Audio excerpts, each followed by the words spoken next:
An 88-year-old congressperson gets hit with sexual harassment allegations, and we will explain how Congress people get away with it. Plus, so does Oliver Stone, and so does Charlie Rose. So pretty much everybody is getting hit with sexual harassment allegations, and that's because everything is hot garbage. We'll explain why. I'm Ben Shapiro. This is The Ben Shapiro Show. So I guess that we have to set that workplace counter back to zero. You know, like the one that says no sexual harassment allegations today. We have to set that one all the way back to zero from 1 yesterday.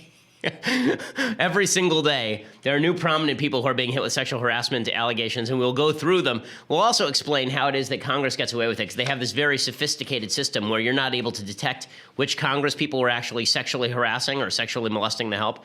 We'll talk about that. Plus, I do want to get to a theory that I have going about why it is that modern society has actually seems to have accentuated the incidence of sexual harassment and sexual assault. We'll talk about that in just a second. First, I want to say thank you to our sponsors over at Boll & Branch. So, Boll & Branch, these are the folks who make the best sheets in the world. I mean, I am not a good sleeper. As you know, I've said many times, I'm very bad at sleeping, particularly when I'm on the road, I'm bad at sleeping. When I'm at home, I sleep much better because I have Boll & Branch sheets. These are so comfortable that you cannot sleep in any other sheets after. I mean, it spoils sleep for you. Boll & Branch sheets, they're breathable. They are super comfortable. They don't stick to you. You don't feel like you're sleeping in a tarp. You don't sweat into them, and they're just great. Boll & Branch sheets. They're used by 3 ex-presidents, plus presumably Bill Clinton's lovers. And check it out at bollandbranch.com. There are 5 stages of sleep before you enter any of them. You need Boll & Branch. You will love them. Try them for 30 nights. See for yourself. If you're not impressed, return them for a full refund. And that's why they have thousands of 5-star reviews, because their product is so good. Go to bollandbranch.com today. That's BOLL and branch.com today, and you will get $50 off your first set of sheets, plus free shipping when you use promo code BEN. $50 off, plus free shipping. Bollandbranch.com. Promo code BEN. Again, that's spelled BOLL and branch.com.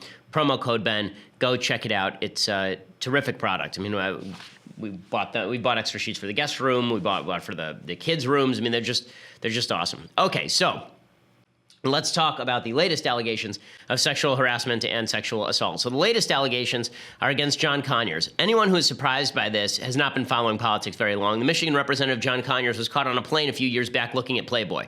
So it is not particularly shocking that John Conyers is the type of guy who is trying to hit up the help. According to documents obtained by BuzzFeed News, they've obtained a bunch of documents from a complaint.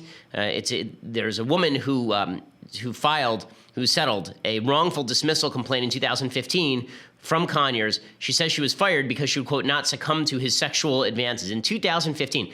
I have to say, I don't know what it is about Congress. Is there something that, enlivens the prostate in Congress?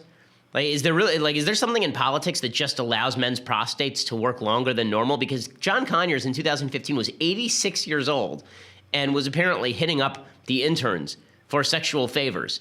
I hope that, I hope all the plumbing is working correctly for me when I'm that age, but I also know that I'm not going to be hitting up 20-year-old interns when I'm 86 years old. In any case, documents from the complaint obtained by BuzzFeed News include 4 signed affidavits, 3 of which are notarized, from former staff members who allege that Conyers, the ranking Democrat on the powerful House Judiciary Committee, repeatedly made sexual advances to female staff that included requests for sex acts, contacting and transporting other women with whom they believed Conyers was having affairs, caressing their hands sexually, and rubbing their legs and backs in public. 4 people involved in the case verified the documents are authentic. And the documents also show, this is the important part, the secret mechanism by which Congress has kept an unknown number of sexual harassment allegations secret. A grinding, closely held process that left the alleged victim feeling, she told BuzzFeed News, that she had no option rather than to stay quiet and accept a settlement offered to her. She said, I was basically blackballed. There was nowhere I could go. BuzzFeed is withholding the woman's name at her request because she fears retribution.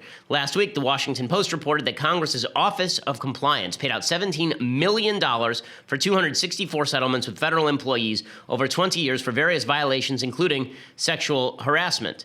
But these new documents show exactly how this works. So, the woman who settled with Conyers launched the complaint, this is according to BuzzFeed News, with the Office of Compliance in 2014, alleging that she was fired for refusing his sexual advances and ended up facing a daunting process that ended with a confidentiality agreement in exchange for a settlement of more than $27,000, which, by the way, is a nothing settlement. I mean, if you were wrongly fired after your boss demanded sex from you and you only get $27,000, that is a nothing of a settlement. The settlement came from a Conyers office budget rather than the designated fund for settlements.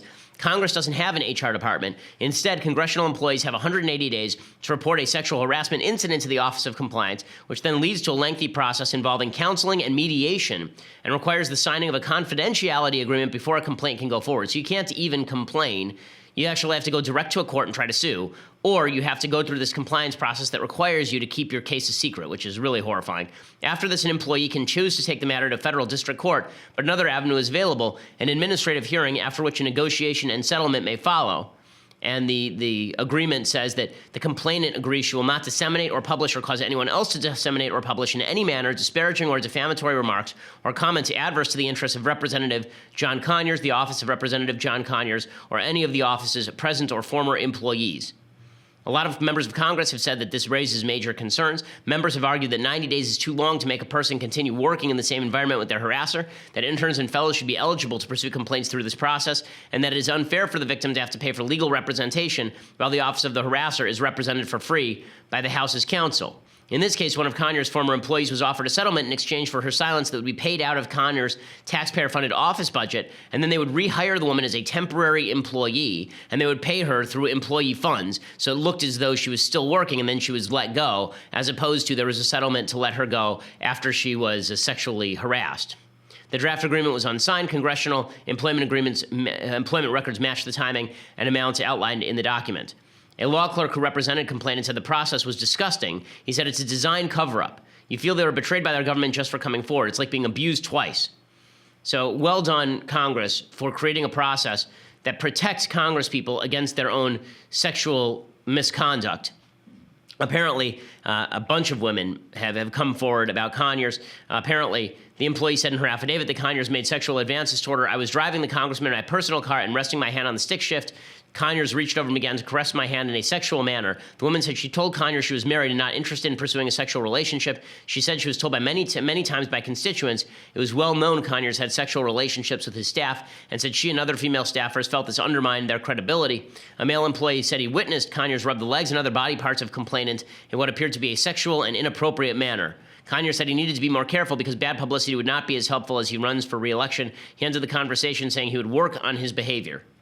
Just great behavior by another member of Congress. So again, here's the process. You have 180 days to report your incident. Then you have mandatory counseling. Mandatory counseling can be waived, apparently. The employee is forced to sign a confidentiality agreement to even continue. And then there's mandatory mediation, a mandatory cooling off period. You file a formal complaint, or you go to federal district court or administrative hearing. So all of this is required to be kept secret. Just a terrible process and needs to be redone immediately. Congress protecting itself through all of this. Meanwhile, the media continue to protect themselves to a certain extent. Charlie Rose is now under fire. Yes, you heard that correctly. Charlie Rose, who is now 76 years old. Again, amazing. Apparently, 8 women have told the Washington Post that longtime TV host Charlie Rose made unwanted sexual advances on them, including lewd phone calls, walking around naked in their presence, or groping their breasts, buttocks, or genital areas. He's just a charmer, is Charlie Rose. Also, it is worth noting that the go-to move for a lot of sexual harassers seems to be showing up naked wearing a robe. Like, apparently Weinstein used to do this. It's very weird. Like, I don't know why guys think this is attractive to women. Though I guess they've been watching too many porn movies. This idea that you show up naked and a woman's just like, oh, yeah. I don't know what in the world would possess men to believe this. This is a bunch of nonsense.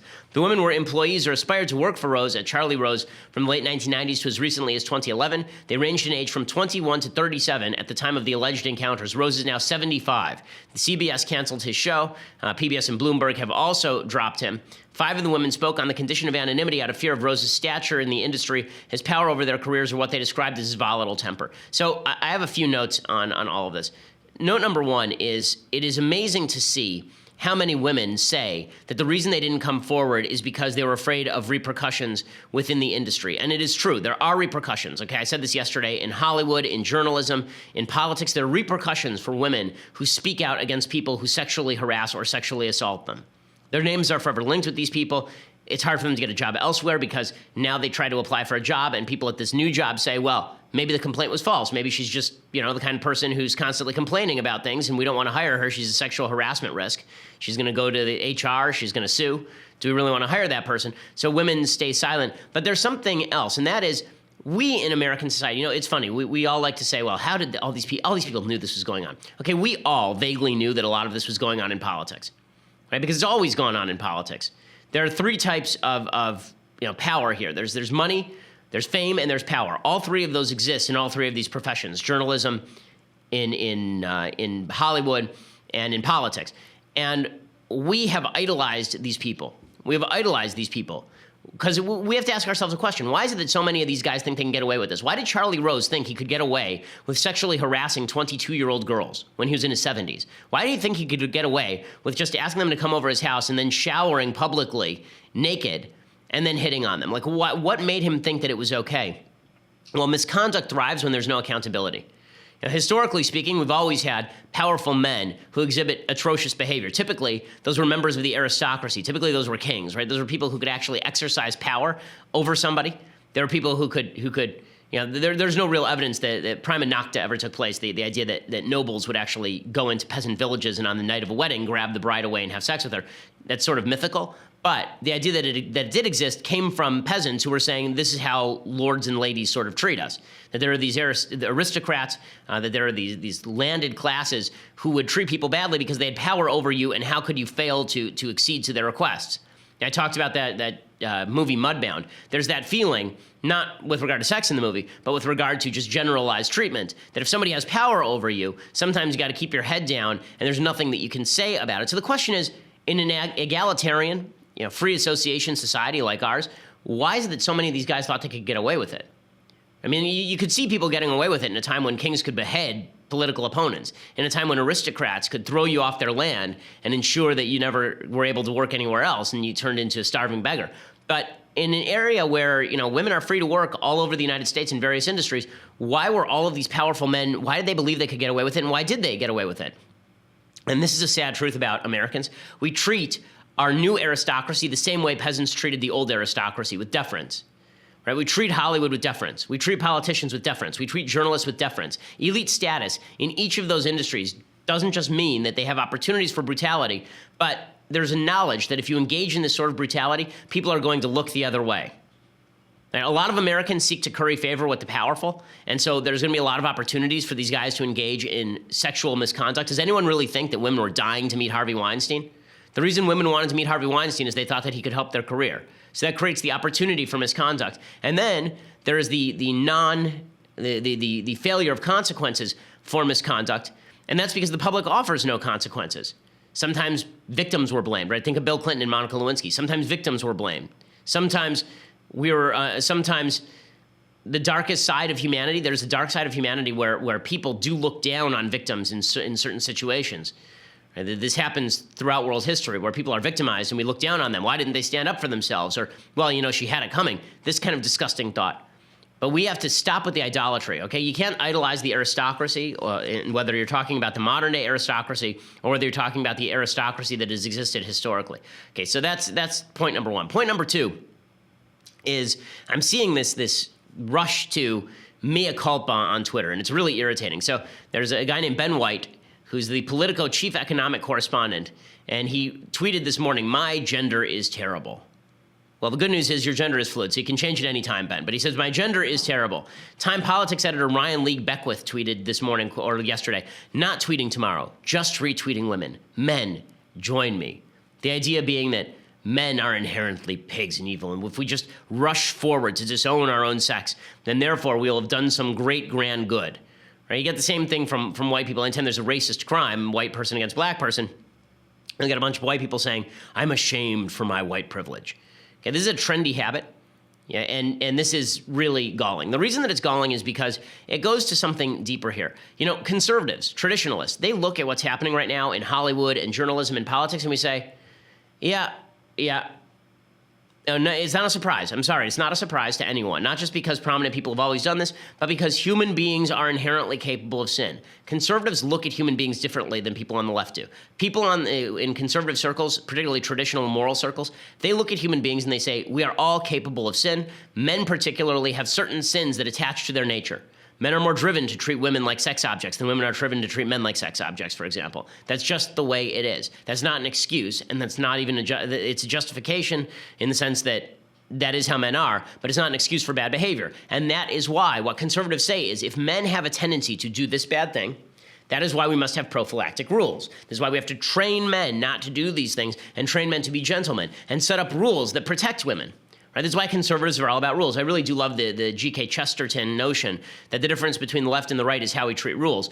The right comes to the left comes to a fence in the middle of a field and says, "I see no reason for this fence," and they dismantle the fence. The right comes to the fence in the middle of the field and they say, "I don't see a reason for this fence. I'm going to go learn what the reason for this fence is, and then if the reason is bad, I'll dismantle the fence."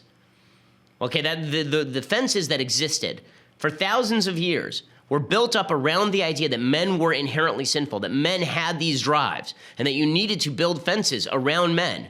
Specifically, I mean, this is a very Torah-based concept, a Judaic-based concept, the idea of fences around the Torah. You're going to build up prophylactic rules that prevent people from engaging in behavior they otherwise would behave in. You know, conservatives have always said that men left unchecked will act like pigs. We recognize that men tend to see women as potential sex objects, and that without boundaries, men would treat women as sex objects. But in order to combat that behavior, wasn't that the conservatives sat around and nodded at that behavior? We said, no, here's a bunch of rules that can help combat that behavior, right? Here's some of the rules, right? Social expectation that sex would be connected with marriage, that you would actually have to commit to a woman in order to have sex with her. This is a very conservative notion. Why was it constructed? To protect women. To protect women. So you didn't have men going around and victimizing women sexually. The idea was that women would not be expected to have sex with men unless it was in the confines of a committed relationship, and men would not be able to have sex with women unless it was in the confines of a committed relationship. Marriage was set up to protect women. Okay, it was not a patriarchal institution for the betterment of men. Most men are not interested in commitment. That's part of human nature. Okay, it's part of male nature throughout species. Okay, encouragement of marriage prior to sexual activity. And this is something conservatives always said, get married before you have sex, right? This is how I was brought up. One of the reasons for that is that, you know what a marriage ceremony does? It provides objective measures of consent, right? That's what a marriage ceremony is. It is a man saying in front of an entire community, I am now going to protect this woman, and a woman saying in front of an entire community, I am now going to be protected by this man, and I consent to our sexual relationship. That is an inherent part of marriage. Okay, that sort of objective knowledge is good, because the counter-suggestion, right, think about it. The counter-suggestion is that it's not so clear that consent has been had in non-marital situations where consent has not been publicly proclaimed. It's amazing. We're setting all up these yes means yes rules here in California.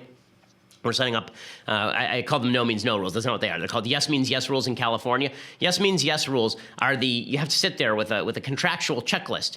You know, move down the checklist. Can I touch your leg? Yes. Can I touch your butt? Yes. Can I kiss you? Yes. Right? And now we're going to actually go down the checklist. Of course, there's no proof of this thing unless it's actually written. So apparently you need a yes means yes physical checklist in places like California. That's not, number one, how sex works. But number two, what that's doing is it's actually trying to do the same thing that marriage did before. Marriage was a public proclamation that now you are in a committed and consensual sexual relationship with someone. And the implication was that without that marriage, we don't know. We don't know whether the woman consented or not. We just don't know. And that was one of the sort of backhanded ideas behind marriage. Now, also, the idea that we would have carefully cultivated rules of contact between men and women. Right? Not with regard to the workplace, but in many religions, prescribed physical contact, right? There's something in Judaism called shomer negia. The idea is that you're not supposed to actually touch a woman even until you're married. You're not supposed to touch her. Now, most people, even I would say most young Jewish guys in the modern Orthodox community don't hold by this. But the idea was you set up these prophylactic rules specifically so that you don't end up mistreating women. Right? There is a rule that is basically the Pence rule in Judaism. It's called yichud. And the idea is that you're not supposed to be alone in a room with a woman to whom you're not married with the door shut, specifically to minimize the possibility of sexual misconduct by a man. Right? All of these things were based not on the idea that men shouldn't control themselves, but based on the idea that a lot of men don't control themselves. And that's why we should have rules preventing men from getting into situations that put women at risk. Right? That was the idea here. Right? The left wants to hold two simultaneous ideas. Men are pigs, and men can be taught not to be pigs, and we can maintain rules that don't restrict men in any way. That's idiotic. Either men are pigs or men are not pigs.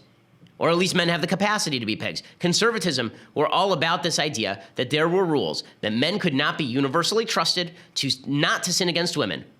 Let's put it in terms leftists can understand. They like gun control. Let's call it male control, complete with background checks, mandatory training, a fulsome male enforcement structure. You got to go ask dad for permission to marry the girl. If the girl is something bad happens to her, dad will come over and beat the living crap out of you, right? These were all based on sort of conservative sexual notions, not because they're trying to victimize women, but precisely the opposite. Now, here's what the left said. The left said, men are still mistreating women, though. You got all these rules, and men are still mistreating women.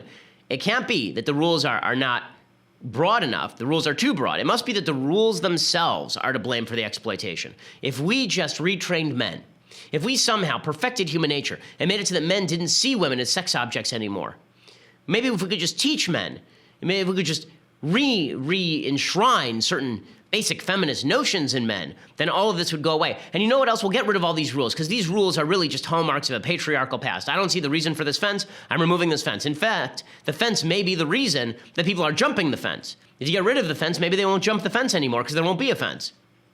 So they got rid of marriage. It was patriarchal. And marriage had taught men that women were property. Thus, we had to kill marriage. Right? Sexual taboos had taught men that women were dangerous seductresses. Therefore, we have to kill those sexual taboos. And then men will go back to seeing women as human beings, full and upright, as opposed to sex objects. Chivalry had taught men that women were weak and could be exploited, so get rid of chivalry. Did it result as the left had thought? No, it did not. No, it did not. And so now the left is ad hoc trying to put new rules back in place. Now the left is trying to put rules that they're not even clear on back in place. I saw, for example, a poll yesterday that showed that 25% of American women said that a man asking a woman for a drink was sexual harassment. Is that a more reasonable rule than the idea that sex should be confined within marriage? Is it really a reasonable rule that if a guy asks a girl for a drink, that's sexual harassment? Or that if a guy says to a girl that she looks pretty, that this constitutes sexual harassment? Is that like... The rules that the left are now setting up are actually significantly more Puritan than the rules that conservatives set up over the course of thousands of years that were tried and tested and largely worked. Are women safer now? So we got rid of all the rules, and now we've constructed this new set of rules that are completely inexact, by the way. Like, absolutely inexact. They're really ad hoc. They're just made up on the spot. Right? If a woman gets drunk with a guy, they both have sex and they both have a good time, then it's totally consensual and fine. If a woman and a man both get drunk, they have sex, the next morning the girl says that was terrible, then it was rape. Right? How exactly are we supposed to distinguish these rules that are set up on the basis of radical subjectivism? The left has created a society where you know that there are landmines everywhere, but you don't know exactly where the landmines are until it's too late and you've stepped on one. In fact, we learn where the landmines are by people stepping on them. All of this is not to say there shouldn't be rules. The case I'm making is that there should be consistent rules. And the left is so funny because on the one hand, they're saying rules make people worse. And on the other hand, they're setting up through the back door all of these rules that are non-equally applied, arbitrarily applied, used to as a club to beat down other people, or are insufficient to protect women. All of these things. In other words, the sexual behavior rules that have been set up by the left are completely unworkable. And what's being shown right now is how completely unworkable they are. There is no place more leftist than Hollywood. Sexual harassment is a way of life here, okay? I've lived my entire life in Hollywood. Every woman that I know who works in Hollywood has been sexually harassed or assaulted. I do not say this with any shred of exaggeration. Every single one. I do not know any who have not been sexually harassed or assaulted in Hollywood by people for whom they worked generally. I really don't. Okay, and I don't think that's rare. Hollywood, this is maybe the most common place in the world because Hollywood is a meat market, okay? And men treat it like a meat market. And they take the absence of these rules, these conservative rules. They were supposed to be chivalrous with regard to women. They were supposed to marry women before they have sex with them. They were supposed to abide by certain careful rules of conduct with regard to male-female relationships. They took all of the 1960s morality, turned it on its head, and abused women. And we're going to talk about that in Deconstructing the Culture today. We're going to talk about how this has pervaded the culture. It's true in journalism, too. Journalism is a very left field. You're seeing all of these powerful men in journalism doing exactly the same thing. Oh, the woman's liberated. She's liberated. She'll go out to her drink with me. We'll both get drunk, and then we'll go back to my place. Even though I'm married, we're liberated now. Is that a protection for women? Or is that an invitation to a problem? Okay, apologizing for men's gender is not going to help. So the solution that we've seen from some of these folks is, what if I just apologize for my gender? Men are pigs. Okay. That's a good starting place, but all people are capable of sin, which is why we need to set up prophylactic rules. There is a purpose to rules. Okay, only a proactive reinstitution of checks and balances in society is going to help. And in order for us to get there, we're going to have to recognize that human behavior is not eminently malleable. In fact, human behavior is pretty rigid. And the notion that you can ignore the rigidity of human behavior because you just wish to and you wish it were different, that's not going to help anybody. Okay, with all of that said, I now want to say thank you to our sponsors over at Skillshare. So right now, you're trying to get up a leg up at work, and you are trying to make your resume better. You are trying to improve your earning potential. You need to be adding skills to your resume on a regular basis. You know, when you send in your resume, there's a skills section. It says, do you know this or that or this? Skillshare makes sure that you can fill in that blank with a bevy of skills. That is what Skillshare is for. They have 3 million members, 17,000 classes. It's Netflix for online learning. Take classes in graphic design, DSLR photography, social media marketing, digital illustration, and much more. Skillshare classes are taught by industry experts, experienced professionals. Perfect if you're looking to build your career or start the side hustle of your dreams. I have been taking some email marketing classes and social media marketing classes. We have people at the office who have been doing the same so that we all get better at our jobs. In the past, I even took a watercolor class. Skillshare is giving my listeners right now a 1-month free trial of unlimited access to over 17,000 classes. Each of these classes is about 45 minutes, really well taught, easy to understand. Go to Skillshare.com/Shapiro and start your free month today. That's Skillshare.com/Shapiro, and you get a free month. Make sure you use /Shapiro so you get the free month, and also so that they know that we sent you. Okay, so these are very serious topics, but we do not treat them seriously because we don't treat anything seriously in the United States anymore. We basically treat everything like a joke. Sexual harassment becomes very serious business when it's a political opponent of yours. When it's a political ally, then you just sort of brush it off. So there are a bunch of actresses on SNL and writers and producers on SNL. 36 women wrote a letter in support of Al Franken, who, you know, there's a picture of grabbing the boobs of a sleeping woman, so he's a class act. Representative Jackie Speier, who has been talking about how there are members of Congress who are sexually depraved. She comes out and she says she's not going to ask Franken to resign. Democratic commentator, our contributor Sally Kohn came out today and tweeted, "Time for Al Franken to go. Wrong is wrong." And the Democrats need to show they strongly and consistently stand for women's rights. You are not willing to go that far, though. Just to be clear, you are not calling for his resignation tonight.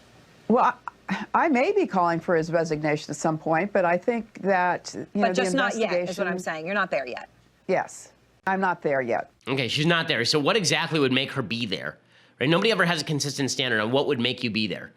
I've been pretty consistent on this. Democrats are simply not. We don't treat any of these subjects with real seriousness. We mock seriousness, and then we suggest when things get really bad that we're going to be serious. You watch. Within 6 months, we will be back to the fully partisan reinterpretation of sexual harassment and assault again. Right? This feels like a turning point. It feels like an inflection point in American culture, and I hope that it is, because I think that pigs should be cast out on their ear. But do I think that's really where this is going? No, because I think too many people have a stake in the current system and in protecting men, more importantly, who have engaged in impropriety under the current system. I think there are too many members of the media, too many members of politics, too many members in Hollywood, people who need to get away with this in order for people to continue having careers. I don't think that this is going to fundamentally transform the way that this society works, particularly because we're not willing to reinstitute rules that are actually answerable. So instead, we're just going to fall back on stupidity, and that's where we are now.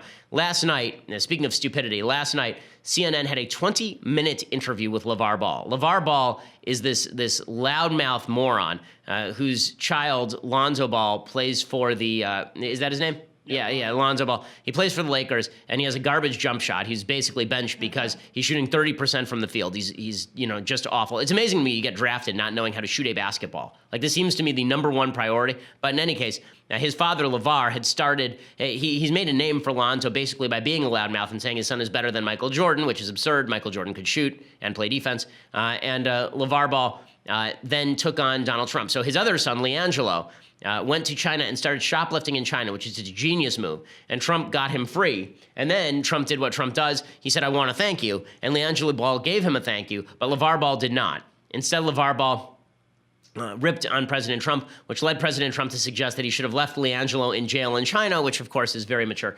And then CNN decided that it was necessary to have a 20-minute interview with LaVar Ball, which is just, I'll just play you some of this, and you'll see how stupid the media are. And then you wonder why we can't take serious issues seriously, because the same people who are discussing the quote-unquote serious issues are interviewing LaVar Ball for 20 minutes. I would say thank you if he would have put him on his plane and took him home. Then I would have said, thank you, Mr. Trump, for taking my boys out of China and bringing them back to the U.S. There's a lot of room on that plane. I would have said, thank you kindly for that. So because he didn't take them home on the plane, no thank you. Well, I'm just saying, that's how I would say thank you. I'm just saying, you might say thank you a different way. You just say thank you like it's just any kind of it's not word. how you'll say thank you. Behind It's your thank you. when you'll say thank you. I can tell you don't mean nothing about it. What now? So President Trump gets them out of jail in China, but the problem is the plane ride.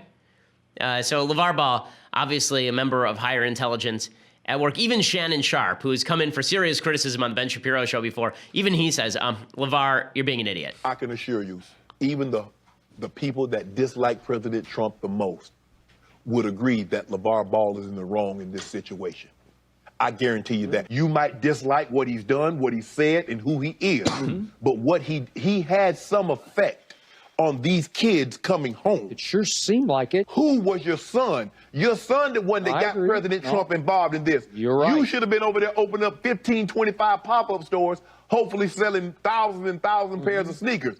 But your son couldn't keep his hands to himself. Good for Shannon Sharp. Okay, so I mean, when even Shannon Sharp is critiquing your intelligence, then you know that you've really fallen low, LaVar Ball. So well done, media, for 20 minutes. 20 minutes. I mean, my God, what a desert wasteland cable television has become when LaVar Ball can fill 20 minutes on your show. Speaking of stupid things, Kathy Griffin is still out there complaining and suggesting, Kathy Griffin is out there saying that she's been victimized by, Hollywood is very, very pro-Trump. You know this, right?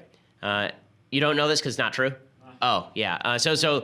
It turns out that she says she's not been able to get any work since holding up a severed head of President Trump, a mock-up of a severed head of President Trump. That has less to do with the fact that Hollywood likes Trump, because they don't, than the fact that Kathy Griffin is terrible at her job. But now she's making a living running around complaining about how everyone is mean to her. So here we go. I think I should be able to get my life back. So I know I took a picture that offended a lot of people, but this wall of crap has never fallen on any woman in the history of America like it has on me. So, and by the way, I know about Eartha Kitt, and I very much encourage you to look her up. But even Eartha Kitt didn't have, like, Fox News. She's the most victimized woman in American history. Do you see her hotel room? Like, no. She's not the most victimized woman in American history, okay? She's not even staying in a Motel 6. Like, every person who has stayed in a Motel 6 is more victimized than Kathy Griffin. She's the most victimized woman in American history. In American history, according to Kathy Griffin. No wall of crap has ever fallen on anyone more. Not even like the 5-year-old black girls who are attempting to go to school in an integrated school in Birmingham. Even those girls, the wall of crap never fell on anyone quite like it fell on Kathy Griffin. Just astonishing self-centeredness in our media.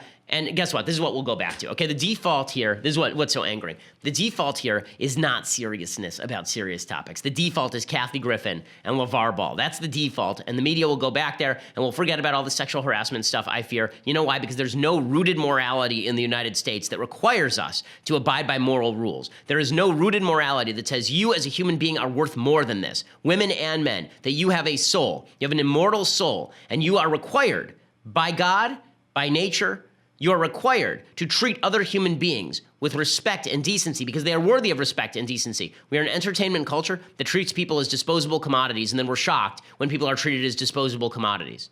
We should be shocked because every so often we're shocked into an awake state.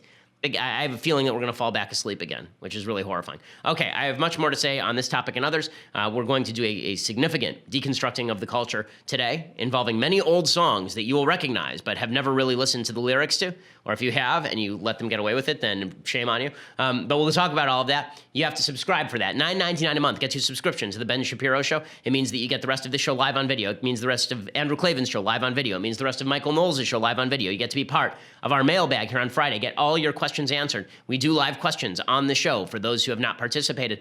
Plus, when we have conversations, special Q&A sessions, you get special privileges. The Shapiro store will be opening soon. I keep promising it. It actually is happening. It's going to be a thing, and you will get discounts when you become a member. Also, if you get the annual subscription, you get this, the very finest in all vessels for beverage. Right? It is better than the flagon with the dragon. It is better than the vessel with the pestle. It is better than the chalice from the palace. It is the leftist tears, hot or cold tumbler. If you didn't get any of those references, go watch The Court Jester, the greatest comedy of all time. In any case, this comes with a $99 annual subscription, and you will also get all of the other privileges as well. If you just want to watch the show later, go to YouTube. You won't see the end of the show, but you'll see the beginning of the show, and you can listen to it on audio. Please subscribe. We have some awesome new videos coming out, including a Thanksgiving video that should be out, tomorrow? Or Thursday is the idea? Yeah, I'll be on Thanksgiving, in which I explain what I am thankful for this year. Believe it or not, I am thankful for a few things. And you also can subscribe to the show at iTunes or SoundCloud or Google Play or wherever you can get your podcasts. Make sure to subscribe and download the show and leave us a review. It always helps with our ranking. We really appreciate it. We are the largest, fastest growing conservative podcast in the nation. Alrighty. Okay, so I want to briefly discuss a more serious topic, and that is more serious than Kathy Griffin and LaVar Ball anyway, and that is this AT&T deal. So there's been a lot of talk about the DOJ, the Trump DOJ is going to crack down. They're filing a lawsuit to stop the merger of AT&T and Time Warner. So it's not Time Warner Cable. It's just Time Warner, the entertainment company. The reason that the DOJ is supposedly stepping in is because what they fear is that AT&T is a distribution network, right? They sell you your internet and they give you your cable, and then they are going to privilege Time Warner content because they own Time Warner content. So they make double bucks, right? So if you subscribe to HBO and you pay AT&T, then AT&T is basically buying HBO, and that means that you're paying AT&T twice. The government really has no business here. I don't think that this is an antitrust violation. I think the vast majority of so-called antitrust violations do not exist. In order for there to be a monopoly, you have to have 100% ownership over a particular area of American commerce. AT&T and Time Warner aren't even in the same industry. AT&T is in the distribution industry. It's vertical integration. AT&T is in the distribution network and industry, and Time Warner is in the entertainment industry. It's the equivalent of AT&T buying MGM, right? They're not the same thing at all, and one acquiring the other actually, in some ways, can make commerce better. It'll make it cheaper because AT&T presumably can charge less for HBO if you're an AT&T subscriber. And also, AT&T does not control the telecommunications market. AT&T is in competition with Verizon. They're in competition with Sprint. They're in competition with a bunch of other different companies. And Time Warner, obviously, is in competition with a lot of other networks, including Fox News. What this has led some people to believe is the real reason that Trump is cracking down, that the DOJ is cracking down, is because Time Warner contains CNN, and Trump doesn't like CNN, so he's trying to damage CNN. The DOJ apparently wanted Time Warner to sell CNN away from Time Warner, to separate it off before it sold itself to AT&T. Jeffrey Toobin at CNN explains this. This is going to be relevant. Let's be blunt here. The president of the United States hates CNN. He's been tweeting, about trains hitting people wearing CNN signs. I mean, actual violence against CNN. So, I mean, this is not some like speculation on my part. The president has said it over and over again that he despises the place where we work. So that's relevant. Okay, and I think that is going to be relevant in these court cases. It's why, President Trump really should not have been speaking out about CNN and then using that as an excuse. I mean, he'll say things like the Washington Post, Amazon, Bezos consortium. Right? And then if you would crack down on the Washington Post, you'd have to imagine that it had less to do with law than it had to do with bias. Now, the same thing is sort of true of CNN. He's free to criticize CNN, but he was talking openly during the campaign about how much he hated CNN, and then in the same breath saying that CNN, Time Warner is trying to make a deal with AT&T. That's not good stuff. Okay, time for some things I like and then some things I hate, and then we have a pretty significant deconstructing the culture today. So, things that I like. So Austin threatened to cut the show short because this is in things I like today, but it is indeed in things I like. Justice League is in things I like. It's not in things I love. Okay, it wasn't a great movie. It's not even, I wouldn't say it's like a good movie. I would say that it's an enjoyable movie. Right? There are parts of the movie that are enjoyable. The villain in the movie is garbage. Okay, the worst part of the movie is that the villain, Steppenwolf, is just a nothing of a villain. Right? I mean, he's like a stock character. He's a 2D character directly from, not even a comic book, directly from like a sketch pad. Like, Steppenwolf is bad. The CGI here has some real problems because they overuse it. I don't understand why Hollywood thinks that overuse of CGI is better than sparing use of CGI. The best scenes in this movie use CGI sparingly. They don't overuse it. But like the entire conclusion, I don't know why every movie now seems like we have to have a monster fight at the end that involves tremendous use of CGI. It's just not my thing. So those are the things about it that I don't like. The other thing I don't like about it is that Ben Affleck, who appears to have developed a serious case of fat face, I thought in the last Batman v Superman, which I thought was wildly underrated, by the way. I thought it was really mistreated by people at the theaters. The director's cut is actually a good movie. The director's cut is a very enjoyable movie. It is not a 40% on Rotten Tomatoes movie. It is a 65% movie to me, Batman v Superman. I watched it twice, okay? I'm not going to see Justice League twice because I don't think it was as good. The only truly horrifying DC movie that I've seen in the last 4 years was Suicide Squad, which is truly a piece of rotten, pernicious garbage. I mean, it's just horrible. But This is not that. Okay, it definitely has its moments. The problem I have here is that Ben Affleck in Batman v Superman plays sort of the Frank Miller Batman, right? This guy who really enjoys making other people suffer and is kind of a sadist, which is kind of fun. In this one, he turns into basically a block of wood. He turns back into Ben Affleck in this one. And he is clearly trying to hand over the reins of leadership to Wonder Woman because Gal Gadot is a breakout star, right? She's terrific, and she's really magnetic on screen. The good things about this film, the introduction of the Flash, I think is actually done in a fun way. I like the Flash's character in this. There's one particular shot that is very, very funny, in which the Flash is sort of the geeky member of the group. It's not a giveaway when you look at the poster and you see that Superman's logo is included in the poster. It's not a giveaway that Superman appears in the film, but there's a point where the Flash meets Superman, and let's put it this way: when they meet, it's very funny. There's one little bit that's very, very funny. I thought that the introduction of Cyborg is actually quite well done. So I'm not a huge Cyborg fan in the comics, but I thought that they did a decent job with Cyborg. I thought they really did a poor job with Aquaman. Aquaman is one of the cooler characters in the comics. And they basically turned him into an annoying surfer dude. He actually has some depth in the comics because he's a man stuck between two worlds, right? He's sort of half Aquaman, half human, and they don't really do that. But in any case, here's some of the preview.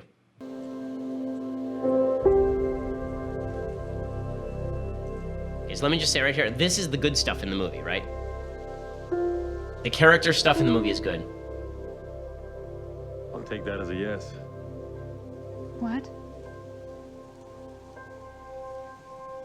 The ring. The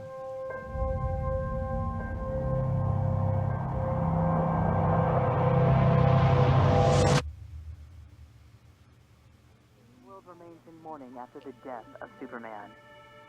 Violence, acts of war, and terrorism are all on the rise. I had a dream. It was the end of the world.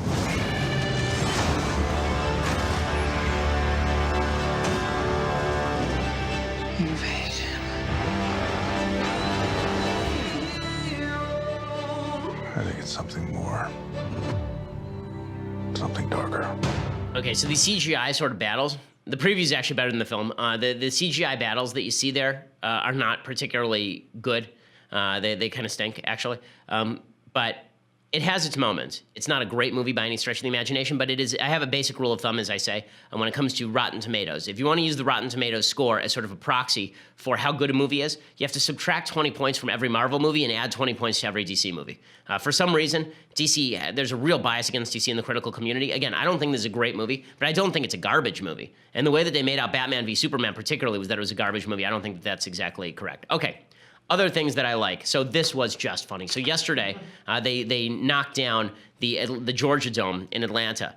And this was much awaited. The Weather Channel set up across the street. The reason they set up across the street is obviously they're trying to see over this kind of cement barrier that you can see there. And if they set up too close, then they don't have the right angle. So they set up across the street. They're about to blow the dome, and then this happens. 8, 7, 6, 5, 4, 3, 2, 1.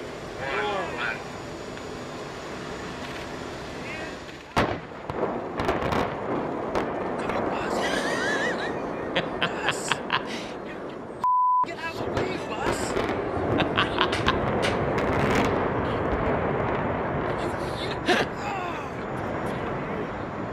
What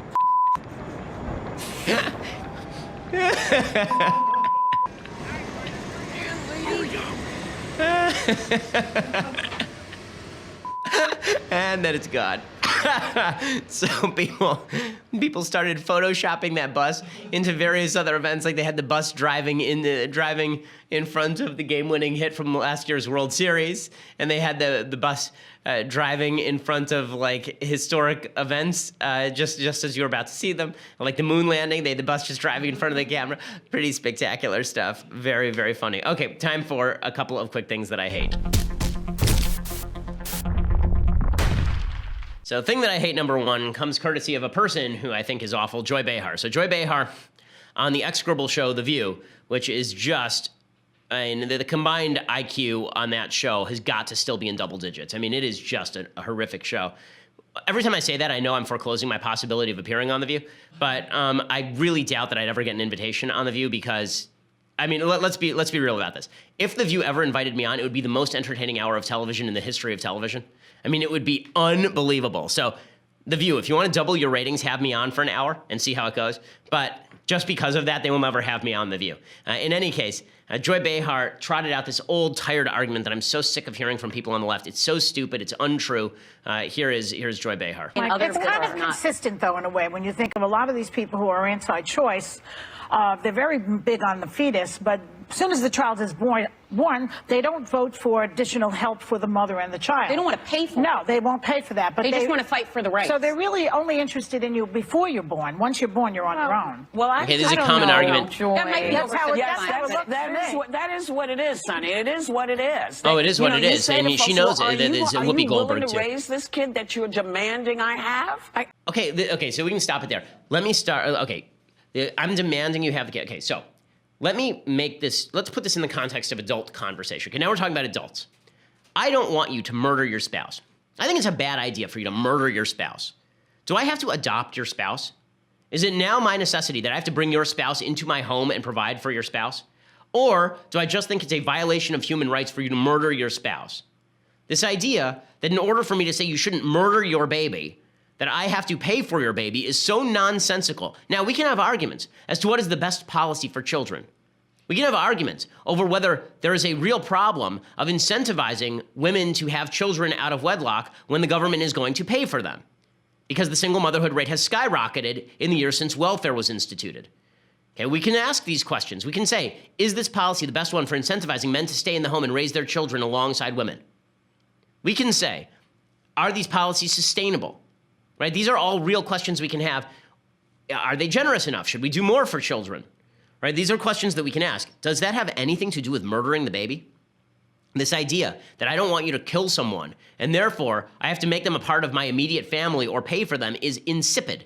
It's insipid. Okay, it's like saying that if you wanted to free the slaves in the South in 1863, well, I don't see you adopting slaves into your family. I don't see you taking that slave and letting him marry your kid. How about I don't like people being enslaved? Like this utter disconnection, it's a complete non sequitur. But it's something that the left loves to use because they're trying to evade responsibility for the idea that it's fine for a woman to kill her baby because she's poor. That's really what they're saying here. They're really saying that if I'm not going to pay for your baby, you should be allowed to kill your baby, which is an insane argument that they would never actually make. But that's really what they're saying. If you get to the root of the logic, that is the logic that they are using. Okay, other things that I hate. There's a New York Times op-ed today saying that Charles Manson was actually a member of the right. This is insipid. Okay, Charles Manson was not a product. It was called Charles Manson was not a product of the counterculture. What's funny about this column is that when you actually read the column, you can see that the author is getting so close to saying something true and then shies away from the true thing. So the author is a person named Baynard Woods, who's a reporter and editor of the Real News Network, whatever that is. And the piece says, the Manson murders are often thought to mark the end of the 1960s, as if those brutal slayings were the inevitable outgrowth of the counterculture, the dark consequence of long hair, free love, casual drug use, and a general breakdown of authority and social norms. Yeah. The sentiment was most famously expressed by Joan Didion in her book, The White Album. She wrote, in a sense, it was true that the 60s ended abruptly on August 9th, 1969. That's when the Manson murders took place. Ended at the exact moment when word of the murders on Cielo Drive traveled like brush fire through the community. And Didion was right. We talked about this yesterday. Charles Manson was hanging out with the leading lights of his musical generation. The Beach Boys recorded a Charles Manson song. I think Clavin played it on his show yesterday. Okay, the Charles Manson was part and parcel of the leftist culture. But here's what's funny, right? Wood says Manson was a racist and a sexist, and therefore he must have been a right-winger, right? Just like the alt-right. He says Mr. Manson was not the end point of the counterculture. If anything, he was a backlash against the civil rights movement and a harbinger of white supremacist race warriors like Dylann Roof, the lunatic fringe of the alt-right. Now, what's hilarious is that he stops one step short. It is true, Manson was a racist and a sexist. And if you read his views on race war, they sound a lot like the views of the alt-right. That part is true. But he was also a member of the left. Let's connect these two ideas. Is it possible that the alt-right, in many ways, is an outgrowth of the left? Is that a possibility? Before you dismiss that possibility, recognize that the alt-right has been supremely critical of constitutional conservatism. They've been supremely critical of individualism. They say that they are for an identity politics for white people. That is much closer in notion and orientation to an identity politics of race that the left embraces than it is to an identity politics embraced by the right. It's one of the reasons why I find the alt-right so repulsive and disgusting.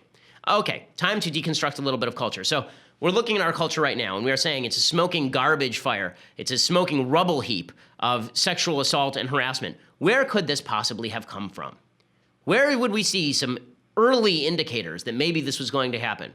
And then you listen to rock music. So half of rock music in the 1960s apparently was dedicated to the proposition that a 25-year-old stumping a 14-year-old was fine.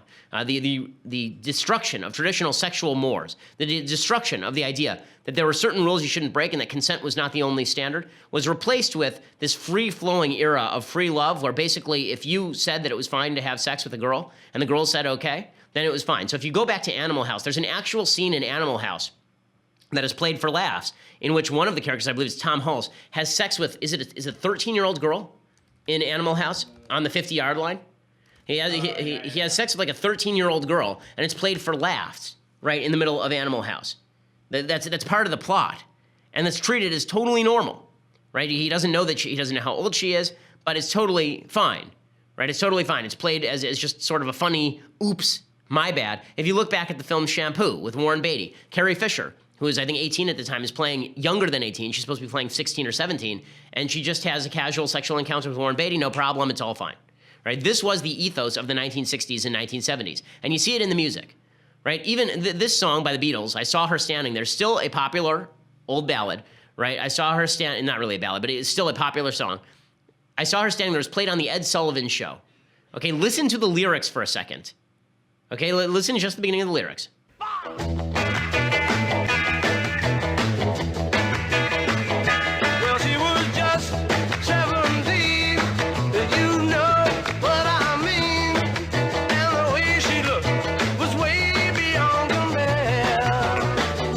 Okay, so the first lyric there, she was just 17, if you know what I mean. Okay, if you know what I mean was apparently like a side note added by John Lennon. The age of consent in Britain at the time was 16. So when they say if she was just 17, if you know what I mean, what they mean is she's not 17. Right? She's just 17, but we're going to pretend she's not 17. We're going to pretend she's 17 for purposes of this sexual encounter, right? I mean, that's really what the song is about. And it's not rare. Okay, Ted Nugent had a song called Jailbait. Okay, it's a pretty horrific song, right? Here's Ted Nugent doing Jailbait, and I will tell you what the lyrics are.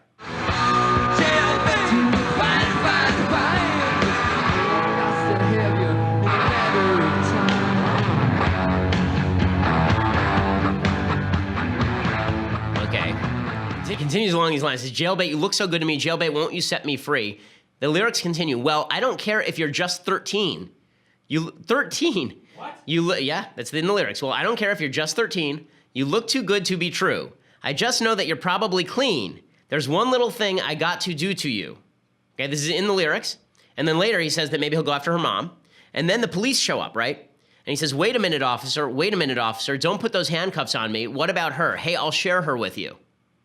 Okay, this is part of the lyric of Jailbait by a huge star, Ted Nugent, who's recently at the White House, by the way, which shows you how our culture has basically included, a bunch of people who probably would have been in jail for singing this sort of tune in 1930. In any case, this is not the only one. Here is a song from Kiss, right? The song is Christine 16 from Kiss. I don't usually say things like this to girls my age, but when I saw you coming out of school that day I knew, I've got to have you. I've got to have you. She's been around, but she's young and clean. She's been around, but she's young and clean. I've got to have her. Can't live without her. Whoa, no. Christine 16. Christine 16. Right? And then you wonder where this permissive culture came from. You wonder where this culture of sexual abuse came from. You wonder why it is that men see women as objects when they're seeing 13-year-old girls as sex objects. And when this culture is celebrating them for this, these are all huge hits. These are all major bands. I'm not going far afield and getting you like satanic death metal, okay? These are all major bands. Kiss is a major band. The Beatles are a major band. Ted Nugent was a major star. And the way you can see that radicalism has been mainstreamed is, not to put too fine a point on it, but Gene Simmons of Kiss was on Fox News regularly for years, okay? Ted Nugent was at the White House. The Beatles are worshipped. Okay, this is the way our culture works. And then we turn around and when we're shocked, when the bottom of the culture falls out, we're shocked by this. You can't have it both ways, folks. You can't have a full sexual revolution in which you tear out every fence available and you celebrate the people tearing out those fences. As liberators, You greet them as liberators when in fact they are great annihilators. Okay, we'll be back here tomorrow with all of the latest and for our last show before the Thanksgiving Day weekend. So be here or be square. Maybe we'll do the mailbag early. Should we do the mailbag early? Probably we'll do the mailbag early tomorrow, so that should be fun. Okay, so we'll do that tomorrow. Be here. I'm Ben Shapiro. This is The Ben Shapiro Show.